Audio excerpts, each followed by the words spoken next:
serious redistribution of wealth that Ghana has ever seen. It will empower communities. It will empower individuals. You won't wait for MPs to come and give you a little handout of a borehole or anything in your community. You'll be able to do it yourself. Last week I went and toured the whole of the north. And I can tell you there are some parts up there where the Ministry of Roads have no idea. They don't even know people live there. I was driving through some forest, I'll tell you. I was driving through some forest and I become very concerned.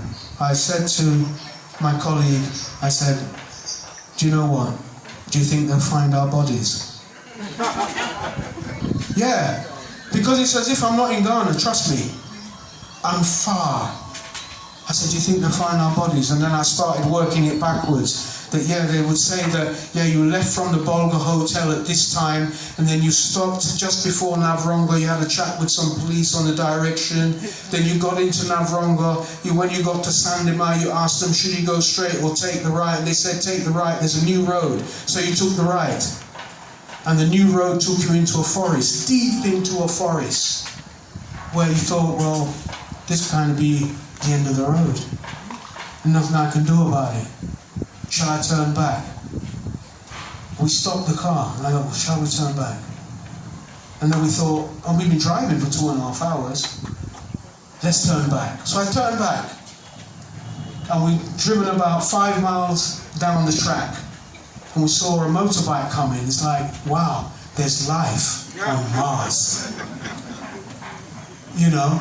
And we stopped the guy and we said, look, you know, we're going to Wa. And he goes, well, you're going the wrong way because Wa's the other way. We said, okay, you're on point. So will you lead us to a certain place so we can't see any people? And he said, yeah, okay, follow me. And I said, are you sure? He goes, I won't deceive you. So we followed him. We twisting and turning and winding, and all of a sudden it was a community. It's like, wow, there's people here. There's cattle. And as we continue to go through community after community after community, we saw even that in some communities, they still trade in cattle and food crops and blah, blah, blah, even though they do have some money there. And we saw the audacity of political posters there, vote for me, vote for me, vote for me. And the reality in those communities, you turn up in your V8, you open the boot, there's a bag full of cash in there, there's some rice and whatnot. You turn it over there, you make sure they know that this is the blah, blah, blah, and you've got their vote, and you head back out. Government doesn't extend to those parts of Ghana. It doesn't extend to those parts of Ghana. And those people, they're using their brains to survive. They've got no support. We see government signs up there, this is government school, this and that, blah, blah, blah. It's a joke. They are Ghanaians. They are forgotten. They are forgotten. No one remembers them after they vote. That's the truth. But we're going to empower those people because we're in a place called Zini. Right at the top. We're in a place called Zini, not far from Nandom and those places there, if any of you are familiar with the Upper West.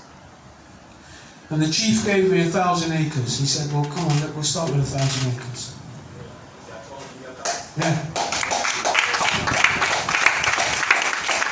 And I'm saying to you, that when the legislative instrument is passed and we get our license and we go and supply them with seeds up there, if they do it the way that we say they should do it, if they just cultivate 700 acres and harvest the same with a full yield, they'll get $15 million US.